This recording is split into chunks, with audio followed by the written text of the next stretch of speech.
And then once you have the message and the headline that you want to test, then the next thing is you want to have your creative. So normally what we're doing, especially for conversion ads, we're putting up one image or we're putting up one video.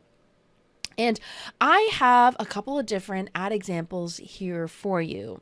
Plus, I'm going to leave below a link to the Facebook ads library.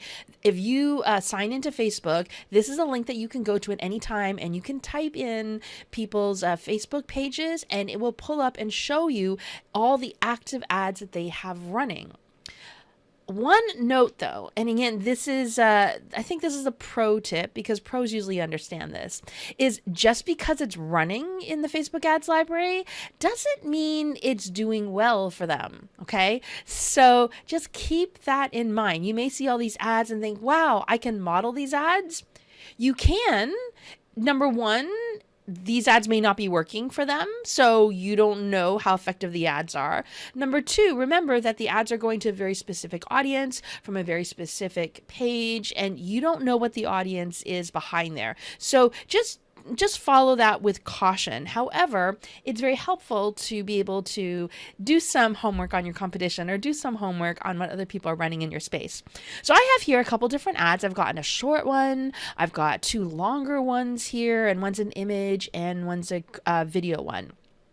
And you can see here, this one for a software company, it's short. This is probably retargeting, I would think. And what they've done is very simply, right? Just put up some nice screenshots here so you can see exactly what it is because they're trying to get the demo, and that would make sense to me. So you want to start off by finding creative that matches with what you're talking about. So that's the first step you want to do.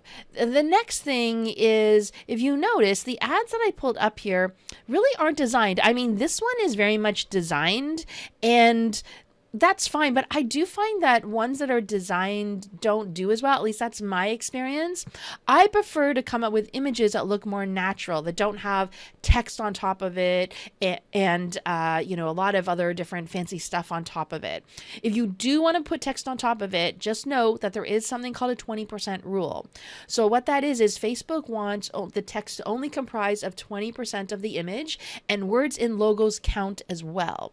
Doesn't mean that they will stop your ad from running, but if you have too much text in your ad, it'll either not show it to as many people, it may stop it from running if there's way too much text in the ad, and you'll get warnings just that there's heavy text. So I'll just get images, and often I'll use stock photos. As I showed you, when you're creating the ad, you have direct access to Shutterstock's library. So often I'll just pick a stock photo and run with that, or you can use Unsplash or something like that as well. These ones here just happen to use images of, the people running the ad. So let's take a look at this. So Amy Porterfield, let's take a look at here.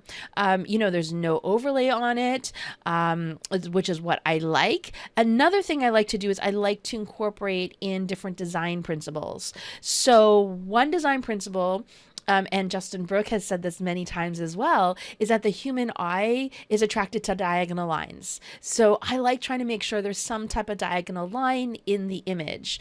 Here there's sort of like on an angle here. It doesn't have to be obvious, but you can see here the angle that this image was, this photo was taken. Sort of got some angles in here. The other thing is odd numbers. So if you have an image with a grouping, you want to stay to odd numbers. In design, if you notice, designers, when they're arranging furniture and things like that, they'll put things in groups of 3 or 5 or odd number. So that's another thing you want to have in your ad. Other things you want to do is also the color. So what I'll do is I'll pump up the color. If you take a look here, this software one, it's got sort of a nice blue, but it's not quite the same blue as Facebook. So you want to keep in mind Facebook is very blue. However, you don't want to stick out like a sore thumb. Remember, this is interruption marketing.